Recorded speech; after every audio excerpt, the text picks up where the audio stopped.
Hello friends, नमस्कार। स्वागत है आपका एग्जाम पेज बाय कंचन सर के इस यूट्यूब चैनल में। इस वीडियो में भूगोल के 30 इंपॉर्टेंट क्वेश्चंस का एनालिसिस करने वाले हैं जो किसी भी प्रतियोगी परीक्षा के लिए बहुत बहुत इंपॉर्टेंट है। क्वेश्चन का पैटर्न और कंटेंट एकदम एग्जाम में छपने वाले क्वेश्चन की तरह ही है। एक एक प्रश्न को पढ़ना है और उसके ऑप्शन के अकॉर्डिंग इनके आंसर को कमेंट बॉक्स में लिखना है। वीडियो को लास्ट तक देखना है और अपनी तैयारी का लेवल इंप्रूव करते चले जाना है। इन प्रैक्टिस सेट्स को लगातार अटेंड करने से आपकी तैयारी का स्तर एकदम बेहतर हो जाएगा और आप आने वाले एग्जाम्स में किसी भी एग्जाम्स को क्रैक कर अपनी एक सीट अवश्य निश्चित कर पाएंगे। वीडियो को लाइक करेंगे, अगर चैनल को सब्सक्राइब ना किया हो तो सब्सक्राइब करेंगे, नोटिफिकेशन बेल ऑन करेंगे जिससे आपको इनके नोटिफिकेशन मिलते रहें। अच्छा, शुरुआत करते हैं क्वेश्चन नंबर 1 से। तो क्वेश्चन नंबर 1 देखिए, इस प्रैक्टिस सेट को जितना अधिक आप सॉल्व करेंगे, इन प्रैक्टिस सेट के अकॉर्डिंग ही आपके पेपर में क्वेश्चन छपेंगे, तो आपको इससे बहुत सहायता मिलने वाली है। शुरुआत करें क्वेश्चन नंबर 1 से। क्वेश्चन नंबर 1 है, वायुदाब को किस यंत्र के द्वारा नापा जाता है? स्पीडोमीटर, बैरोमीटर, हाइड्रोमीटर या हाइग्रोमीटर?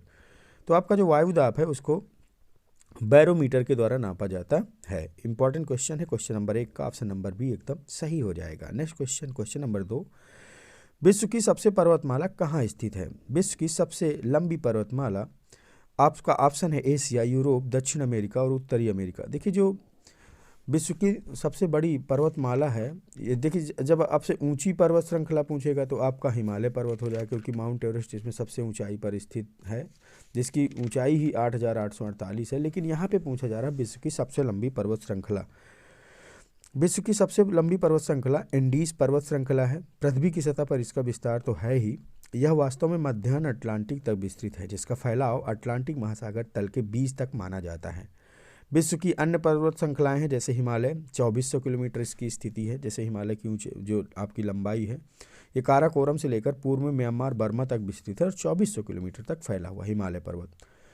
इसके अलावा आल्पस पर्वत है, जिसकी लंबाई 1200 किलोमीटर है। Caucasus mountain 1100 kilometre. एंडीज पर्वत की लंबाई लगभग 7000 किलोमीटर तक मानी जाती है, यानी 7000 किलोमीटर तक इसकी लंबाई मानी जाती है। इसके अंतर्गत बहुत से देश आते हैं, जैसे एंडीज पर्वतमाला में जो अर्जेंटीना है, चिली है, बोल्विया, पेरू, इक्वाडोर, कोलंबिया और वेनेजुएला, ये सभी देश इसमें शामिल हैं। इसकी चौड़ाई कभी कभी पूछी जाती है, 200 से 700 किलोमीटर तक इसकी चौड़ाई है। अच्छा, ये किस महाद्वीप में है? तो ये आपका दक्षिणी अमेरिका महाद्वीप में स्थित है। नेक्स्ट क्वेश्चन है क्वेश्चन नंबर 3, चंद्रमा की कला किसे कहते हैं? ऑप्शन ए है चंद्रमा के प्रकाशित भाग का घटना, ऑप्शन बी चंद्रमा के प्रकाशित भाग का बढ़ना, ऑप्शन सी ए और बी दोनों, या ऑप्शन डी उपर्युक्त में से कोई नहीं। चंद्रमा के प्रकाशित भाग का बढ़ना, आकृति में गोल होने के कारण चंद्रमा में आधे भाग सूर्य का प्रकाश पड़ता है और आधे भाग में अंधेरा ही रहता है, तो जो शेष भाग अंधकार में रहता है वो पृथ्वीवासियों को नहीं दिखाई देता। अच्छा, पृथ्वी में रहने वाले लोगों को प्रकाशित भाग ही देख पाते हैं। उसी का बढ़ना और घटना हम जो देखते हैं, यह आकार कभी चंद्रमा में देखते होंगे आप, कभी हाशिए की तरह हो जाता है और कभी अर्धवृत्ताकार और कभी पूर्ण वृत्ताकार दिखलाई देता है। अच्छा, इस घटने और बढ़ने की प्रक्रिया को ही चंद्रमा की कला कहा जाता है। तो इसमें ऑप्शन नंबर सी हो जाएगा, ए और बी दोनों सही हो जाएगा, यानी ऑप्शन नंबर सी, ए और बी दोनों सही हो जाएगा। नेक्स्ट क्वेश्चन, क्वेश्चन नंबर 4 है, ग्रीनविच मध्याह्न रेखा गुजरती है? ऑप्शन ए है वाशिंगटन डीसी से, ऑप्शन बी है लंदन से, ऑप्शन सी है रोम से, ऑप्शन डी है प्राग से। इंपॉर्टेंट क्वेश्चन है। देखिए, ग्रीनविच मध्याह्न रेखा आपकी लंदन से गुजरती है, तो ऑप्शन नंबर बी एकदम इसका करेक्ट आंसर हो जाएगा। अच्छा, इसमें जो है वाशिंगटन डीसी में 22 अक्टूबर 1884 में, कब? 1884 ईस्वी में एक कॉन्फ्रेंस किया गया, जिसमें ये कहा गया कि इंटरनेशनल कॉन्फ्रेंस था और इंग्लैंड के पूर्व की ओर, यानी ईस्टर्न इंग्लैंड में ग्रीनविच नामक स्थान पर स्थित रॉयल ऑब्जर्वेटरी यानी वेधशाला, ऑब्जर्वेटरी मीन्स वेधशाला में ये निश्चय किया गया कि जो ग्रीनविच है वहाँ से निकलने वाली जो रेखा है, देशांतर रेखा, उसी को प्रधान मध्याह्न माना जाएगा और इस तरह से ग्रीनविच मेरिडियन नाम दिया गया। तो आपका लंदन इसमें ऑप्शन नंबर बी एकदम सही हो जाएगा। नेक्स्ट क्वेश्चन है, जिन स्थानों के देशांतरों में 1 डिग्री का अंतर है, उनके समय में कितना अंतर होना चाहिए?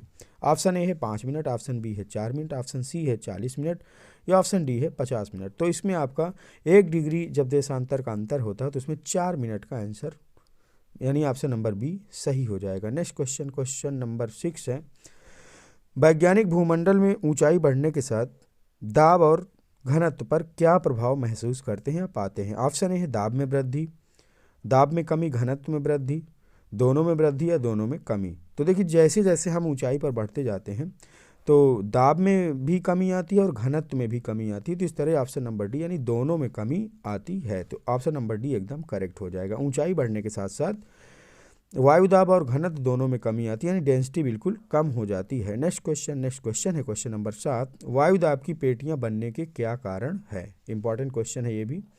सूर्य तप की मात्रा और पृथ्वी के घूर्णन के कारण, कोरियोलिस बल के कारण या उपर्युक्त सभी। तो विभिन्न स्थानों पर तापमान में अंतर तथा पृथ्वी के घूर्णन यानी रोटेशन के कारण पृथ्वी पर वायुदाब की 7 पेटियां बनती हैं। तो इस तरह से इसमें आपका उपर्युक्त यानी पृथ्वी के घूर्णन के कारण बिल्कुल सही हो जाएगा, क्योंकि सूर्य तप भी इसमें है लेकिन तापमान में अंतर अगर इसमें होता तो उपर्युक्त सभी हो जाता है। इस तरह से आपका ऑप्शन नंबर बी, पृथ्वी का जो रिवोल्यूशन है यानी घूर्णन गति के कारण, रोटेशन के कारण ये वायुदाब की पेटियां बनती हैं। तो ऑप्शन नंबर बी एकदम करेक्ट आंसर हो जाएगा। नेक्स्ट क्वेश्चन नंबर 8 है, विषुवत रेखा में निम्न वायुदाब पेटी का विस्तार कहाँ से कहाँ तक है? भूमध्य रेखा से 5 डिग्री उत्तरी अक्षांश, भूमध्य रेखा से 5 डिग्री दक्षिणी अक्षांश, भूमध्य रेखा से 10 डिग्री उत्तरी अक्षांश या ए और बी दोनों। तो देखिए जो वायुदाब पेटी का विस्तार है वो आपसे पूछा जा रहा है कि भूमध्य रेखा में कहाँ से कहाँ तक है। तो जो भूमध्य रेखा में 5 डिग्री उत्तरी और 5 डिग्री दक्षिणी दोनों अक्षांशों की तरफ इन रेखाओं के मध्य वायुदाब पेटी का विस्तार पाया जाता है। तो इस तरह से ऑप्शन नंबर डी यानी ए और बी दोनों सही हो जाएगा। नेक्स्ट क्वेश्चन है क्वेश्चन नंबर 9, डोलड्रम या शांत पेटी किसे कहते हैं? Very very important question. हो सकता है आपने इसको पहले से पढ़ रखा हो, तो इसमें आपको अकॉर्डिंग टू ऑप्शन आपको आंसर सही देना है। विषुवत रेखी उच्च दाब पेटी, विषुवत रेखी निम्न वायुदाब पेटी या उपोष्ण उच्च वायुदाब पेटी या ध्रुवीय उच्च वायुदाब पेटी। तो इसमें देखिए विषुवत रेखी निम्न वायुदाब पेटी यानी जो निम्न वायुदाब पेटी मीन्स कम दबाव वाली पेटी का जो इलाका है उसको शांत पेटी या डोलड्रम कहा जाता है। तो इस तरह से इसमें ऑप्शन नंबर ए यानी निम्न वायुदाब को ही शांत पेटी डोलड्रम कहा जाता है। तो ऑप्शन नंबर ए आपका एकदम करेक्ट आंसर हो जाएगा। नेक्स्ट क्वेश्चन है, जल वाष्प वायुमंडल में कैसे पहुंचती? देखिए बहुत ही आसान क्वेश्चन है, इसका आंसर आपको करेक्ट लिखना है। इसमें ऑप्शन ए है महासागरों के वाष्पीकरण द्वारा, पौधों से वाष्पोत्सर्जन द्वारा, जीवों के श्वसन द्वारा या उपर्युक्त सभी। तो इसमें आपसे पूछा जा रहा है कि जलवाष्प वायुमंडल में कैसे पहुंचता है? तो देखिए जलवाष्प महासागरों, झीलों, नदियों, हिम क्षेत्रों, नम धरातल से वाष्पीकरण यानी जो इवेपोरेशन होता है, आपके इवेपोरेशन के द्वारा ये जो है वायुमंडल में पहुंचता है। अच्छा, इसके अलावा बहुत से और कारण हैं, जैसे पौधे भी जब सांस लेते हैं श्वसन के माध्यम से वाष्पोत्सर्जन करते हैं और जितने जीव जंतु वो भी सांस लेते हैं तो वायुमंडल में इस तरह से पहुंचते हैं। तो इस तरह से आपका ऑप्शन नंबर डी यानी तीनों ऑप्शन करेक्ट हो जाएंगे। Option number D question number 10 का एकदम करेक्ट आंसर हो जाएगा। नेक्स्ट क्वेश्चन नंबर 11, संघनन कब होता है? ऑप्शन ए है ताप बढ़ने पर जब जलवाष्प जल में परिवर्तित हो जाता है, ऑप्शन बी ताप घटने पर जलवाष्प जल में परिवर्तित हो जाता है, ऑप्शन सी ताप घटने पर जलवाष्प बर्फ में परिवर्तित हो जाता है या उपर्युक्त में से कोई नहीं। इंपॉर्टेंट क्वेश्चन है, ताप घटने पर जब जलवाष्प जल में परिवर्तित हो जाता है तो उसे संघनन कहते हैं। तो आप समझ गए होंगे, यानी जब ताप घटेगा, जो जलवाष्प में जल की मात्रा तैरती रहती है तो ताप घटने पर ये जल में परिवर्तित हो जाता है। वायुमंडलीय जलवाष्प का लगातार संघनन होने से जब इन संघनित कणों के आकार में वृद्धि हो जाती है या इनकी संख्या ज़्यादा हो जाती है, ये कण आकार में बड़े तथा भारी हो जाते हैं। वजन होने के कारण, गुरुत्वाकर्षण बल के कारण पृथ्वी के धरातल पर गिरने लगते हैं। जब ये बूंदों के रूप में धरती पर गिरते हैं तो इसे ही वर्षा या वर्षण कहते हैं। लेकिन जब ड्यू पॉइंट, जैसे अब ड्यू के रूप में गिरते हैं तो ओस कहते हैं, ठीक है। जब हिमकणों के रूप में गिरते हैं तो इसे हिमपात भी कहा जाता है। तो इस तरह से आपका ऑप्शन नंबर बी यानी ताप घटने पर जलवाष्प जल में परिवर्तित हो जाता है। तो ऑप्शन नंबर बी आपका सही हो जाएगा। संघनन कब होता है? ताप घटने पर जल वाष्प में उपस्थित जल की मात्रा जब जल में परिवर्तित होकर नीचे गिरने लगती तो इसी को संघनन कहते हैं। नेक्स्ट क्वेश्चन है क्वेश्चन नंबर 12, पवन की दिशा और गति किस प्रकार से प्रभावित होती है? ऑप्शन ए है वायुदाब में अंतर, ऑप्शन बी कोरियोलिस बल, ऑप्शन सी भूतल से घर्षण या ऑप्शन डी है आपका उपर्युक्त सभी। पवन की दिशा और गति, वायुदाब में अंतर, कोरियोलिस बल, भूतल का घर्षण, इनके सभी के द्वारा जो अवरोध उत्पन्न होता है उसी को पवन की दिशा और गति इसी से प्रभावित होती है। तो इस तरह से ऑप्शन नंबर डी आपका एकदम करेक्ट आंसर हो जाएगा। नेक्स्ट क्वेश्चन है क्वेश्चन नंबर 13, किस विद्वान ने कोरियालिस बल के आधार पर हवा चलने की दिशा संबंधी अपने मत का प्रतिपादन किया था? ऑप्शन ए है हेरल, option B Humboldt, option C Carl Ritter या option D Koppen. Important question है। कोरियालिस बल के कारण देखिए उत्तरी गोलार्ध में सभी हवाएं अपनी दिशा से दाहिनी ओर तथा दक्षिणी गोलार्ध में बाईं ओर मुड़ जाती हैं। पृथ्वी के अपनी धुरी पर घूमने के कारण ही हवाओं की दिशा में मुड़ना या विक्षेप जो पाया जाता है, मुड़ती हैं, वो अपनी धुरी में घूमने के कारण ही होता है। इस परिवर्तनकारी बल को ही कोरियालिस बल कहा जाता है। ठीक है। अब कह रहा है इस कोरियालिस बल को आधार बनाकर हवा के चलने की दिशा में संबंधित अपने मत का प्रतिपादन किस वैज्ञानिक ने किया था? तो आपका जो फेरल वैज्ञानिक है, एकदम इंपॉर्टेंट क्वेश्चन है, ये सही हो जाएगा। फेरल वैज्ञानिक के द्वारा ये मत दिया गया था। इन्होंने कहा था कि हवा चलने की दिशा संबंधी जो मत दिए थे वो फेरल द्वारा दिए गए थे। तो नेक्स्ट क्वेश्चन नंबर 13 का ऑप्शन ए सही हो जाएगा। नेक्स्ट क्वेश्चन नंबर 14वां करें, पवनों को कितने प्रकार में बांटा गया है? इंपॉर्टेंट क्वेश्चन है। देखिए शॉर्ट टर्म क्वेश्चन है, लेकिन आपको इसमें ऑप्शन लगाना है सही 2, 3, 4, 5। तो इसमें जो आपके पवन होते हैं उनको 3 प्रकार में बांटा जा सकता है। देखिए पहला है स्थायी अथवा प्रचलित पवन। ठीक है, यानी इनको कभी कभी आपको परमानेंट विंड भी कहते हैं। ठीक है, और आपका भूमंडलीय व पवन भी इन्हीं को कहा जाता है। इसके बाद आता है सामयिक या मौसमी अथवा अस्थायी पवने, और इसके बाद आता है लास्ट में स्थानीय पवने यानी लोकल विंड्स। ठीक है, तो इस तरह से 3 पार्ट्स में इसको बांटा गया है। तो पवनों को कितने प्रकारों में बांटा गया? तो पवनों को 3 प्रकार में बांटा गया है। नेक्स्ट क्वेश्चन है, दक्षिणी गोलार्ध में पछुआ पौधों की, यहाँ पे देखिए जो पौधों लिखा है पवन है, पछुआ पवनों की तीव्र गति क्यों होती है? बढ़िया क्वेश्चन है ये भी। आपसे पूछ रहा है कि दक्षिणी गोलार्ध में पछुआ पवनों की गति तीव्र क्यों होती है? ऑप्शन है पृथ्वी में घूर्णन के कारण, ऑप्शन बी दक्षिण ध्रुवों के कारण, और ऑप्शन सी है महासागरों के अधिक विस्तार के कारण या अत्यधिक तापमान के कारण। तो दक्षिणी ध्रुव में आपसे पूछ रहा है दक्षिणी गोलार्ध में पवन की गति, देखिए वहाँ पे कोई अवरोध नहीं होता क्योंकि स्थल मंडल नहीं है, तो जंगल नहीं है, तो एक प्लेन बिल्कुल मिल जाता है, कोई किसी प्रकार का कोई भूतल घर्षण नहीं होता। तो इसका ऑप्शन नंबर सी एकदम सही हो जाएगा। जो महासागरों का विस्तार है उसी के कारण यहाँ के पछुआ पवनों की गति तीव्र होती है। नेक्स्ट क्वेश्चन नंबर 16 है। देखिए यहाँ पर भी थोड़ा सा प्रिंटिंग एरर है, इसको बना लीजिएगा। ये पौधों जो लिखा है पवन है। ठीक है, तो कह रहे हैं कि आपका इसमें पूछा जा रहा है कि किन पवनों को गरजता चालीसा, प्रचंड पचासा और चीखता साठा कहते हैं? ऑप्शन है पछुआ पवन, ऑप्शन बी व्यापारिक पवन, ऑप्शन सी ध्रुवीय पवन या ऑप्शन डी स्थानीय पवन।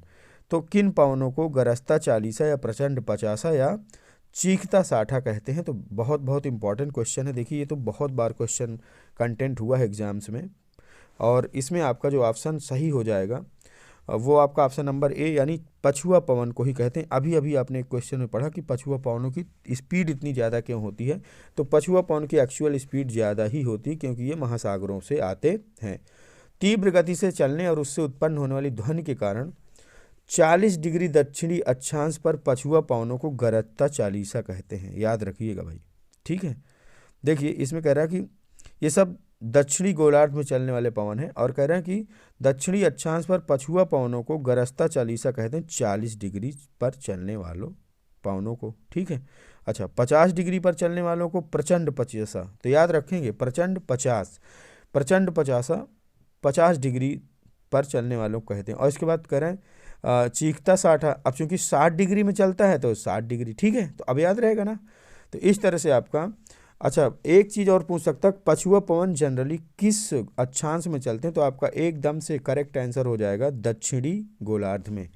तो अब आपके सामने ये ऑप्शन बिल्कुल क्लियर है, यानी पछुआ पवन को गरजता चालीसा 40 डिग्री पे, और प्रचंड पचासा 50 डिग्री पे, और चीखता साठा 60 डिग्री वाले दक्षिणी गोलार्धी पवनों को कहते हैं। नेक्स्ट क्वेश्चन नंबर 17, स्थलीय सागरीय समीर की दिशा किस ओर होती है? Very important question. आपने इन पवनों को महसूस भी किया है, विभिन्न मौसमों में ये पवन चलते हैं। आपसे पूछ रहा स्थलीय सागरीय समीर यानी पवन की दिशा किस ओर होती है? ऑप्शन ए है स्थलीय समीर दिन में स्थल से सागर की ओर, ऑप्शन बी सागरीय समीर रात्रि में सागर से स्थल की ओर, या ऑप्शन सी स्थलीय समीर रात्रि में स्थल से सागर की ओर, या ऑप्शन डी ए और बी दोनों।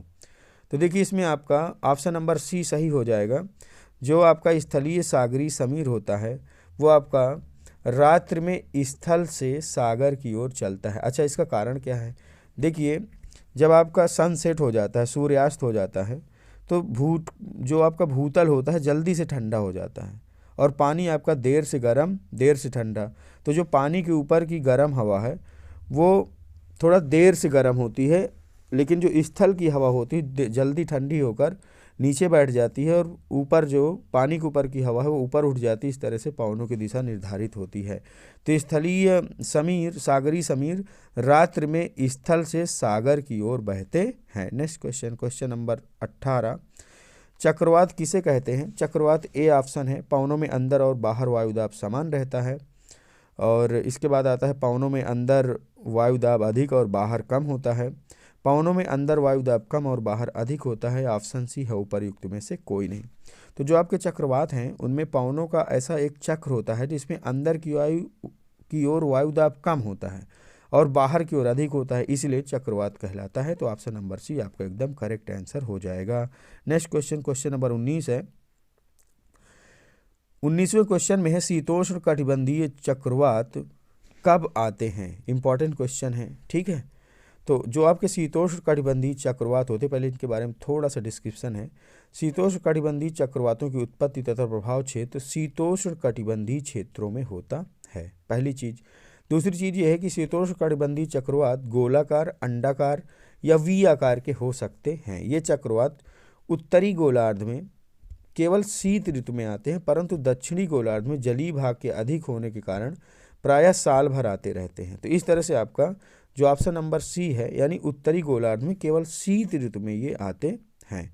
तो इसमें option number C, question number 19वें का ऑप्शन नंबर सी एकदम सही हो जाएगा। जो आपके शीतोष्ण कटिबंधीय चक्रवात हैं वो उत्तरी गोलार्ध में केवल ठंडी के मौसम में आते हैं। अच्छा, महासागरों की में पानी की अधिकता की वजह से दक्षिणी गोलार्ध में हमेशा आते रहते हैं। नेक्स्ट क्वेश्चन है क्वेश्चन नंबर 20। विश्व की प्रमुख स्थानीय पवनें कौन सी हैं? ऑप्शन ए है चिनूक, ऑप्शन बी है फॉन, ऑप्शन बी है सिरक्को और ऑप्शन सी है हरमट्टन। देखिए इसमें आपकी जो विश्व की प्रमुख स्थानीय पवनें हैं चिनूक, फॉन, सिरक्को, हरमट्टन। अच्छा, इसके अलावा बोरा, मिस्ट्रल, ब्लिजर्ड ये सभी हैं। तो इसमें आपका स्थानीय पवनें कौन सी हैं? तो इसमें आपका ऑप्शन नंबर, यानी सभी सही हो जाएंगी। देखिए ये सभी हवाएं हैं। इसके अलावा भी बताया ना कि आपके पास जैसे बोरा, मिस्ट्रल, ब्लिजर्ड और इंडिया यानी एशिया महाद्वीप में चलने वाली लू, ये सभी स्थानीय पवनों को माना जाता है। Next question, question number 21। मौसमी पवन अथवा स्थायी पवन किसे कहते हैं? इंपॉर्टेंट क्वेश्चन है। देखिए मौसमी पवन जो आपका मौसम या समय के परिवर्तन के साथ जिन पवनों की दिशा बिल्कुल उल्टी हो जाती है उन्हें सामयिक या मौसमी या स्थायी पवन कहते हैं। जैसे इंडिया में आप देखते होंगे जब मानसूनी मौसम आता है, कभी पूर्वा हवा चलती है, कभी पश्चिमी हवाएं चलती हैं, ठीक है, जिसको पछुआ हवा कहते हैं। अभी सर्दी के मौसम में उत्तर दिशा से कुछ हवाएं आएंगी, ठीक, जिससे सर्दी का मौसम और प्रचंड हो जाएगा। तो इस तरह से मौसमी पवन अथवा स्थायी पवनों को उपर्युक्त सभी इसमें सही हो जाएगा। इनको सागर समीर भी कहते हैं, स्थल समीर भी कहते हैं और कभी कभी मानसूनी पवन भी कहा जाता है, जैसे कि इंडिया में चलती है। नेक्स्ट क्वेश्चन, क्वेश्चन नंबर 22वां क्वेश्चन है। पृथ्वी के उत्तरी गोलार्ध में जल एवं स्थल का विस्तार कितना है? देखिए बहुत ही बढ़िया क्वेश्चन है ये।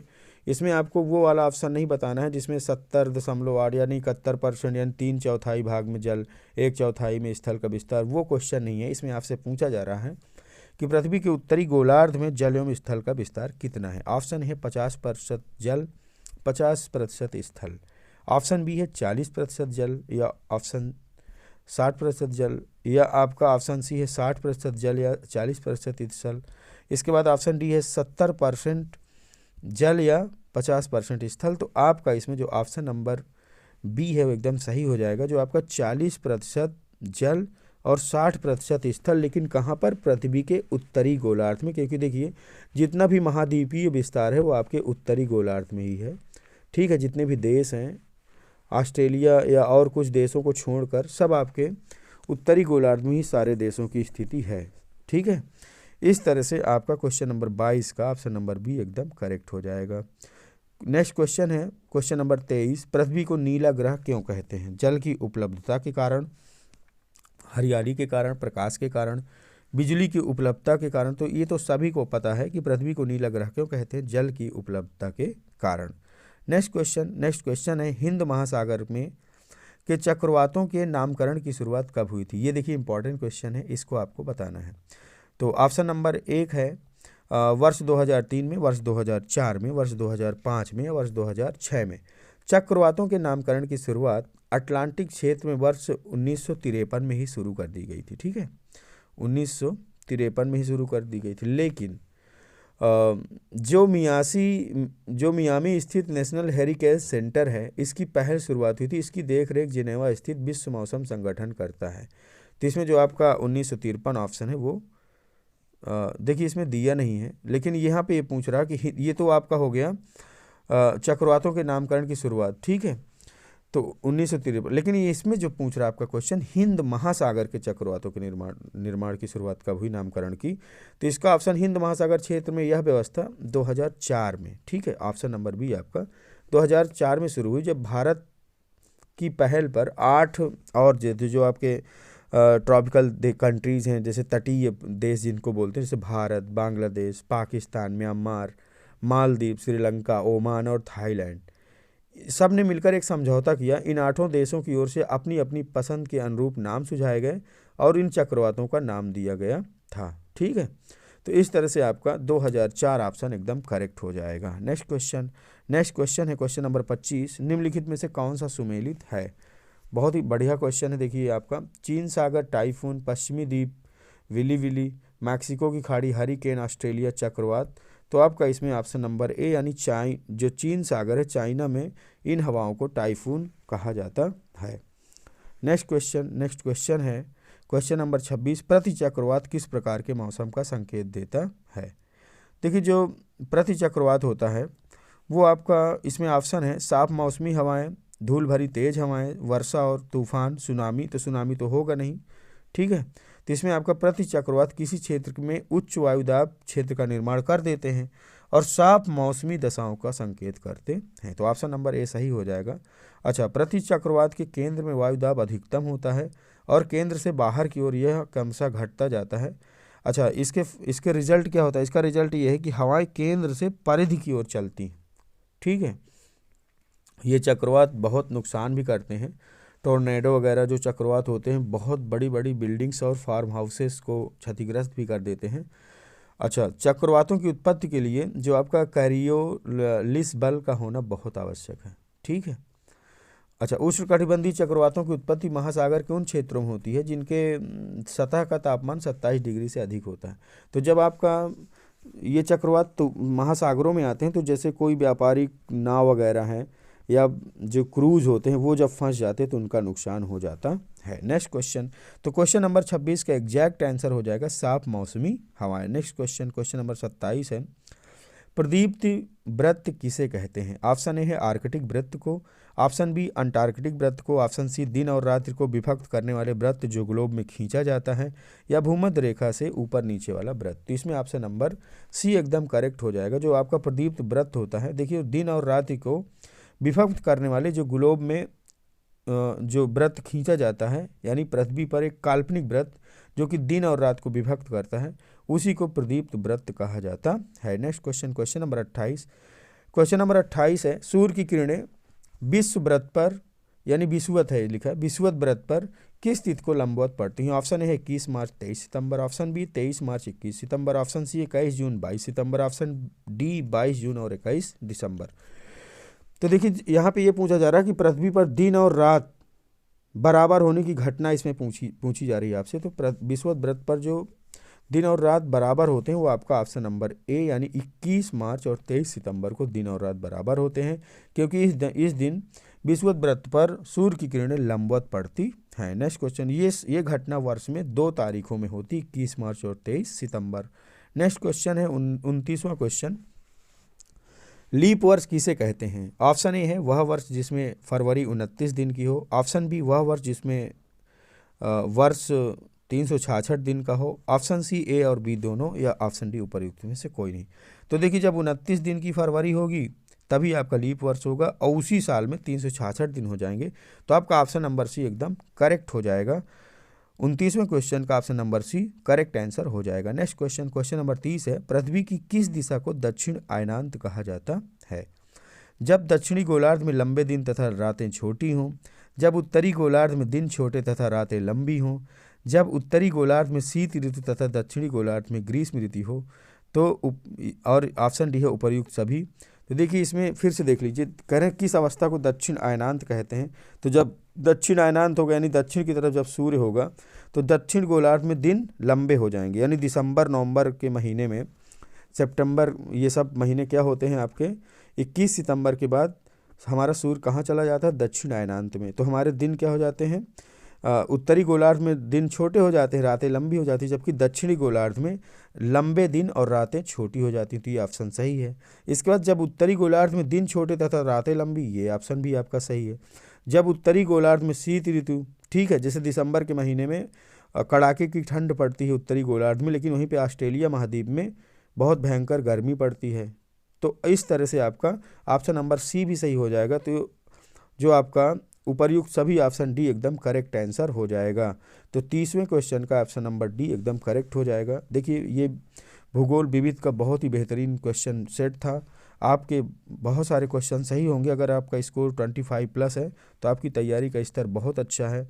पढ़ते रहिए, लिखते रहिए। मिलते हैं तब तक अगले वीडियो में, तब तक के लिए नमस्कार।